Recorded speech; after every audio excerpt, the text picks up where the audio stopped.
It's day 2 of his impeachment trial. Day 1 yesterday was full of partisan rowing over rules, and it went late. They finished at 1:50 in the morning, so it gives you a sense of what this trial is going to look like. It doesn't start until 1 p.m. each day. The next 3 days are going to be opening statements from the Democrats. Now, initially, that was going to be 24 hours over 2 days. They stretched that to 3. After that, we'll have 3 days from the White House arguing their case. But the real pillar of the Democrats' argument is we want to hear from witnesses in this trial. If we don't, essentially it will be a cover-up. Now, Donald Trump had something pretty interesting to say about that in Davos. The key witnesses that the Democrats want to hear from include John Bolton, Donald Trump's former national security advisor. Here's what he said. I would rather go the long way. I would rather interview Bolton. I would rather interview a lot of people. The problem with John is that it's a national security problem. You know, you can't have somebody who's at national security. And if you think about it, John, he knows some of my thoughts. He knows what I think about leaders.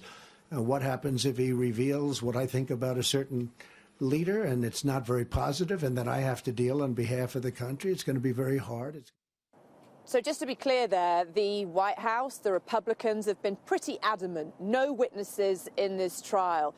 Democrats, you had your chance during your own House impeachment inquiry. You should have pushed it all the way to the courts. It's not our job to accommodate those witnesses now. It's something you should have done. So there's Donald Trump sort of double bluffing there, going against that, saying, hey, yeah, I'd really like to hear from these witnesses, but unfortunately there are national security issues at play. And there is a theory that if they won the vote to get witnesses in the Senate, that they would invoke executive privilege, which would mean it would go to the courts and you would see this whole trial paused for potentially weeks on end. That's not something that the Republicans or the White House want. They want to wrap this up as quickly as possible. Another very interesting thing that Donald Trump said in Davos was this: we have all the material, they don't have the material. Now, what he's referring to there is what the Democrats have said is the White House withholding evidence. They've not just requested witnesses, they've also requested documents. And all of those motions that were put forward essentially were killed. So that doesn't mean there won't be witnesses at a later stage. But he's kind of supporting the Democrats' case there, saying we have everything, they don't have it, and we have no intention of giving it.